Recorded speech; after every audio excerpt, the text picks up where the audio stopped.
सलाह दे रहा हूँ, अगर इस आयोजन में कोई छेड़ी तो मैं खुलेआम तुम्हारे घर से तुम्हारी बहु बेटियों को उठा के लाके बलात्कार करूंगा। अब ये बात इतने अंतर है, या तो खुद मरने को तैयार रहो या मारने को तैयार रहो, दूसरा कोई विकल्प नहीं है। ये बिल्कुल विकल्प नहीं है। इसीलिए आपको म्यांमार की तरह यहाँ की पुलिस को, यहाँ के नेताओं को, यहाँ की फौज को, यहाँ के हर हिंदू को अस्त्र उठा करके इस सफाई अभियान को करना पड़ेगा। इसके अलावा कोई दूसरा विकल्प नहीं है। आजकल के हालात देखिए इंडिया में क्या हो रहे हैं, ये स्पेसिफिकली इंडिया के हालात से रिलेटेड है। इस तरह की वीडियो सोशल मीडिया के ऊपर गर्दिश कर रही हैं कि जिसमें आप कुछ जाफरानी लिबास में इस तरह के लोग हैं कि जो बज़ाहिर मजहबी नजर आ रहे हैं, लेकिन मैं नहीं समझता कि मजहबी लोग इतने खराब होते हैं। मजहबी लोग तो अच्छे होते हैं, मजहबी लोग आमतौर से पीसफुल होते हैं।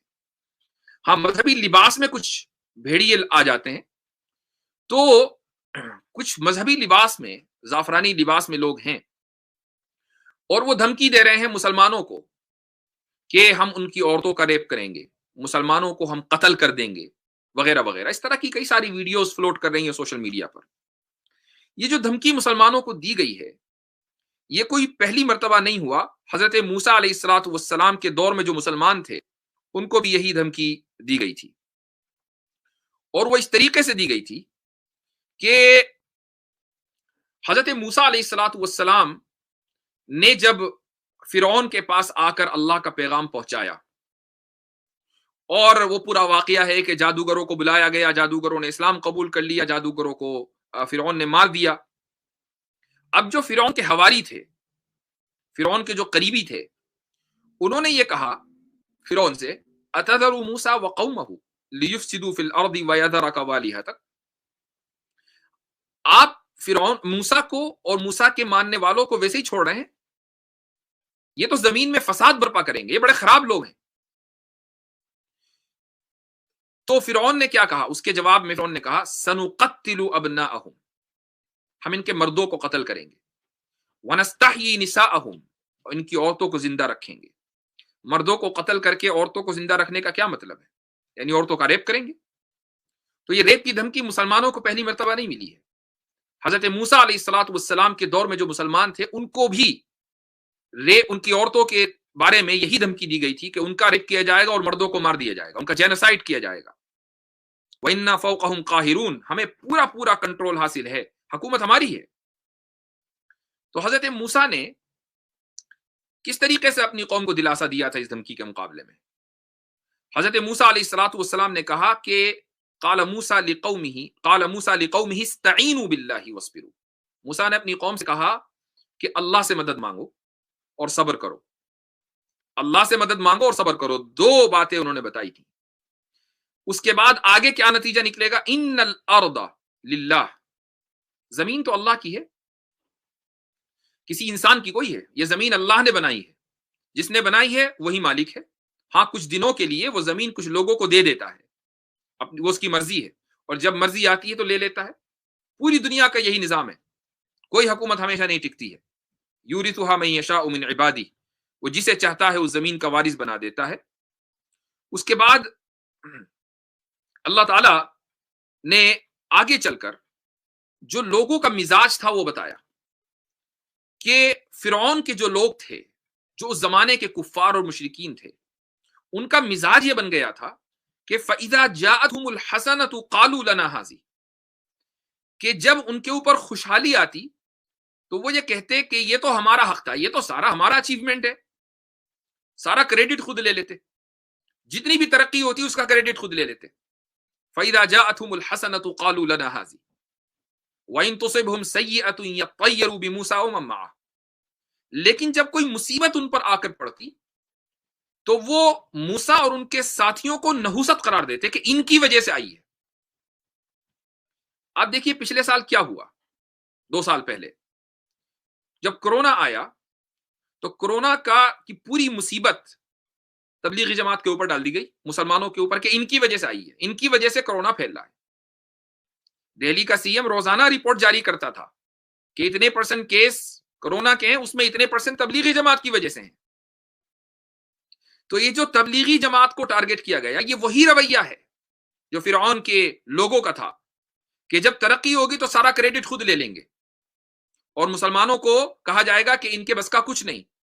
لیکن جب کوئی مصیبت آئے گی تو مسلمانوں کو نحوست قرار دیا جائے گا. یہ آج بھی وہی ہو رہا ہے، رویہ وہی ہے. اگر رویہ وہی ہے تو پھر یہ یاد رکھیے کہ جس طریقے سے اللہ تعالیٰ نے فرعون اور اس کی قوم کو ڈیل کیا تھا، اللہ تعالیٰ آج کے ظالموں کو بھی اسی طریقے سے ڈیل کرے گا. وہ کیسے ڈیل کیا تھا؟ وہ اس طریقے سے کیا تھا کہ فَأَرْسَلْنَا عَلَيْهِمُ الطُّوفَانَ وَالْجَرَادَ وَالْقُمَّلَ وَالضَّفَادِعَ وَالدَّمَ آيَاتٍ مُفَصَّلَاتٍ. چنانچہ ہم نے ان پر طوفان، ٹڈی دل، گھن کے کیڑے، مینڈکوں اور خون کی بلائیں چھوڑی جو سب علیحدہ علیحدہ نشانیاں تھیں. یعنی ان کے اوپر عذاب آیا. کس طریقے سے؟ طوفان آئے، ان کی اکانومی تباہ ہو گئی، ان کی زراعت ختم ہو گئی. اس طریقے سے اللہ تعالیٰ نے ان کو عذاب دیا. آپ سری لنکا کی حالت دیکھ لیجئے. 1 سال پہلے تک سری لنکا کی حکومت یہ کہتی آ رہی تھی کہ ہم حجاب پر پابندی لگائیں گے، ہم اسلامک اسکولز کو ختم کر دیں گے، ہم نیشنل آئیڈینٹی ایک ہونی چاہیے، وغیرہ وغیرہ وغیرہ. آج دیکھ لیجئے کھانے کو نہیں ہے سری لنکا کے پاس، گاڑی چلانے کے لیے گاڑی میں پیٹرول نہیں ہے، بیسک ہیلتھ کیئر سسٹم ختم ہو چکا ہے. 1 سال کے اندر اندر ہوا ہے یہ سب. ایک اچھی خاصی اکانومی تھی، ختم ہو گئی. تو اگر یہ سری لنکا میں ہو سکتا ہے تو رشیا میں بھی ہو سکتا ہے، کمبوڈیا میں بھی ہو سکتا ہے، یہ دنیا کے کسی بھی ملک میں ہو سکتا ہے. اس لیے خدا کو چیلنج نہ کیا جائے. خدا کو اگر چیلنج کیا جائے گا تو خدا اپنی رسی پہ ڈھیل تو دیتا ہے، لیکن جب کھینچتا ہے تو بہت بری طرح کھینچتا ہے. اور یہ میں واضح کر دینا چاہتا ہوں کہ اگر جو ہراسمنٹ اس وقت چل رہا ہے کچھ ملکوں میں مسلمانوں کے خلاف، جس طریقے سے ہراسمنٹ چل رہا ہے، اگر وہ کنٹینیو ہوتا رہا اور ریپ کی دھمکیاں ملتی رہیں اور اس کو کچھ لوگوں نے انجام دینے کی کوشش کی یا مسلمانوں کی جینوسائیڈ کا کوئی پلاننگ کی، مسلمانوں کو کچھ نہیں کرنا ہے. مسلمان کو تو صبر کرنا ہے. جس طرح حضرت موسیٰ نے اپنی قوم کو تعلیم دی تھی کہ صبر کرو، صبر اس کو کرنا ہے. انتقام لینا ہے پھر اللہ کو. اس ملک کی اکانومی تباہ ہوگی قرآن کریم کی اس آیت کی روشنی میں، اور خود ہی ہوگی. وہ لوگ خود ہی کریں گے، کوئی دوسرا باہر سے آ کر نہیں کرے گا. آپ لگاتار یہ کہتے رہے کہ اکانومی کولیپس کرنے والی موجودہ وقت کی سرکار ہے. ابھی ایک خبر پردھان منتری نریندر مودی کی بیٹھک سے باہر نکلی ہے کہ جو حالات موجودہ وقت میں پیش ہوئے ہیں وہ حالات شری لنکا جیسے ہوتے جا رہے ہیں. یعنی شری لنکا میں آپ کو یہ بتا دیتا ہوں، آپ ہندوستان کی جو آرتھک سچویشن ہے، روزگار کی سچویشن ہے، اس کو آپ ابھی امیجن نہیں کر سکتے. جو آنے والا ہے وہ آپ نے اپنی کوئی زندگی میں نہیں دیکھا ہے، کیونکہ اس دیش کا جو روزگار کا اسٹرکچر ہے، جو ریٹ کی ہڈی ہے، وہ ٹوٹ گئی. جو اسمال اینڈ میڈیم بزنس ہیں، چھوٹے دکان چلاتے ہیں، انفارمل سیکٹر جو تھا، یہ ہماری ریٹ کی ہڈی ہے. بڑے بڑے اکانومسٹ سوچتے ہیں، بیوروکریٹ سوچتے ہیں کہ اس کا کوئی مطلب نہیں. وہ دوسرے دیشوں کو دیکھ کر اپنا پلان بناتے ہیں. پردھان منتری کے مائنڈ میں ہے کہ بھیا دیکھو ساؤتھ کوریا نے کیا کیا، ہمیں بھی کرنا چاہیے. وہ باہر دیکھتے ہیں اور پھر کہتے ہیں ہاں ہمیں ویسے بنانا. اس پرکار سے کام نہیں ہو سکتا. ہمیں سب سے پہلے یہ پہچاننا ہے کہ ہم ہیں کیا اور یہاں کیا کرنا ہے. تو یہ ریٹ کی ہڈی جو انہوں نے توڑی ہے، اس کا رزلٹ اگلے 2 3 4 سال میں آئے گا اور بھینکر رزلٹ. تو یہ چیز ایسی ہے کہ اس کو لوگ چاہے ریکارڈ کر کے رکھ لیں، جو کچھ میں نے کہا ہے قرآن کی روشنی میں کہا ہے، کوئی اپنے گھر سے نہیں کہا ہے. اور قرآن کا ایک ایک لفظ سچا ہے، اس کا ایک ایک لفظ برحق ہے. اس لیے اللہ تعالیٰ کے عذاب سے، اوپر والے کے عذاب سے ڈرنا چاہیے. اور جو لوگ ماتحت ہوں ان کے اوپر ہمیشہ ان سے اپنے ماتحتوں سے، یہ چیز مسلمانوں کے لیے بھی، غیر مسلموں کے لیے بھی ہے کہ اپنے ماتحتوں سے ہمیشہ خوش دلی کے ساتھ ملنا چاہیے، ہمیشہ ان کے ساتھ کائنڈنس کا رویہ اختیار کرنا چاہیے. اگر ان کے اوپر ظلم کیا جائے گا تو پھر اللہ تعالیٰ کو زیادہ دیر نہیں لگتی ہے ظالم کو اس کی گدی سے ہٹا دینے میں. وَلَا تَحْسَبَنَّ اللَّهَ غَافِلًا عَمَّا يَعْمَلُ الظَّالِمُونَ إِنَّمَا يُؤَخِّرُهُمْ لِيَوْمٍ